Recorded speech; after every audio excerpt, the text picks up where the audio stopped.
Welcome to the Tuesday edition of FreightWaves Now. I'm Emily Zink. Donny Gilbert joins me now, and we're speaking to the brokers. Donny, last week we were talking about stepping out of our comfort zone. Today it's getting outside the box or thinking outside the box. Yeah, so we discussed like, you can't do the same thing over and over again and expect different results. It's the definition of insanity. So here are a few examples of, something that, is an idea that you could do to find you different freight.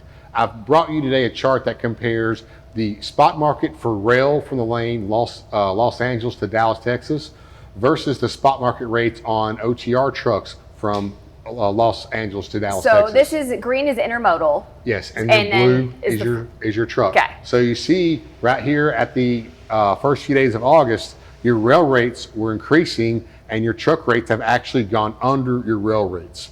So what this means is, you can put your freight on a 53-foot box container, goes to the rail, loads on the train, and goes to Dallas, Texas, and that's going to cost you $1.64 a mile. Or you can load it onto a 53-foot dry van and run it on a truck for $1.50 a mile. So what are the benefits of this? Yeah. It's not going to be easy, but it may take a little bit longer as well, but you could save money. So if your freight is running from LAX to Dallas, then and you don't need it there in a very timely manner and you can run it on a solo, then that's what you should do to save a little bit of money. But as a broker, you're gonna have to find these people. You're gonna have to actually get on the phones and solicit. I also brought you another chart going from the same lane, or Chicago to Atlanta. Back here in June, intermodal rates went up above the truck rates. So again, Chicago to Atlanta, get on the phones and you're gonna have to start finding these people and say, hey, can we run it on a truck? I can save you money. And in that cases, they may actually start to swap over. Having the loads on a truck can be beneficial for the fact that, if the train is late or gets delayed, it can be delayed an entire 24 hours. Wow. So a truck can get there, and a truck can get behind as well too, but they're a lot more flexible, even though they're running the hours of service. So get on the phones, find the shippers that are running intermodal and say, hey, I can save you some money. Can you swap this over to a truck? Like you said, it takes some work, and usually we're looking at intermodal prices being a lot higher than freight. Is that usually how it is? If it was easy, Emily, everybody would be doing it. That's true. So you're going to have to get your people and tell them that you need to get on the phone and start with your regular customers. Hey, do you ship intermodal out of Chicago? I can save you money. Call your customers in Los Angeles, say, hey, are you shipping intermodal? I believe I can save you some money. Start there and then start having to solicit other customers. We all know the big conglomerates that ship out of warehouses in Ontario. Start with them. Get on the phones and call. Yeah, Donny Gilbert with some great advice for brokers. Of course, think outside the box today. Welcome to your Tuesday carrier update sponsored by AT&T Business. My name's Kyle Cunningham. Let's go ahead and take a look at El Paso, Texas today. Outbound tender rejections down a little bit, kind of flattening off there. So one piece of advice for you guys out there, find yourself a load and get out on the road, start rolling. Yellow line, outbound tender volume elevated, so lots of optionality, inbound volume, inbound capacity trending down. Here's a piece of trouble though in El Paso. 311 minutes on the wait time. If you're going to be headed into El Paso, take that into account. If you got trouble with your detention time, that's one to pay attention to. Let's go ahead and move over to see what's happening next. Ohio, kind of blowing up. Cincinnati, outbound reefer rejections up 174%. That's huge, but you can tell there's a general trend line for the entire reefer market out of Ohio moving up. Our white line here, that's our reefers out of Columbus, kind of follow in the same pattern, breakout on both sides, but you can see there's a little bit of a top side here. Maybe plan for a turnaround on that. So once again, find yourself a load, get out on the road. Finally, let's move over. Lubbock, Texas, tender lead time down 6.7%.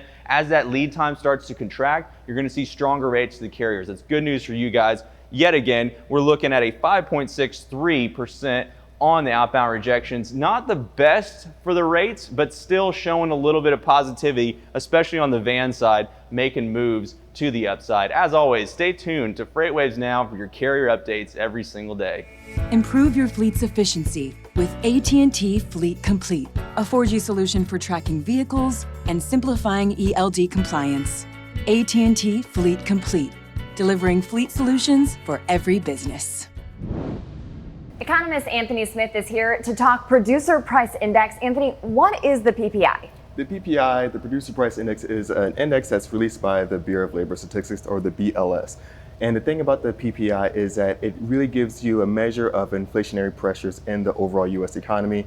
And the really great thing about it is that it gets really granular and can get into a lot of different layers of detail for different industries. So you can see where the inflationary pressures are coming from within the economy. And you've kind of mapped it out here, and we could see line by line, color by color, kind of go through what each line represents. Sure, yeah. So in the purple line, we have the PPI for the general freight trucking long distance LTL. And the green line, we have local, and in the orange line, we have long distance trucking. And so what we see broad-based is that there's been overall decline, mostly in the long distance LTL movement right here. And so it's really telling us that the pricing pressures for the producers are starting to come down overall. And so this is something that's going to be good news kind of when we're looking at inflationary pressures. It's staying muted overall, but this is something that can change as we're looking at what's going to happen with tariffs. And this is something that's changing on a day-to-day basis. You're talking even a change right now. We're Yes. talking about moving it back to imposing these tariffs in what, December now? In December, potentially, as this goes up. And who knows, this can change as soon as this gets posted, and the whole thing can be undone. So this is something that we're going to watch closely to see where pricing pressures move, because that it really has a lot of implications for producers, shippers, consumers, everyone in the overall economy. Everyone feels it. Who Yes. feels it the most, or does everyone kind of feel it equally? So it really depends on the state of the economy. So when the PPI side, when we're seeing that there's high inflationary pressures, a lot of times those producers can push and shift those costs over to the consumers. But if we're in a time of, say, of like a cyclical recession or something like that in a broad-based economy, a lot of times those producers will try to eat those costs and not really push all that pressure on the general consumer. Economist Anthony Smith talking about the PPI, and obviously something you and your team will keep a close eye on. Of course, you're watching on YouTube, so definitely hit that subscribe button. Follow us on Twitter, Instagram, and Facebook. We hope everyone has a great Tuesday.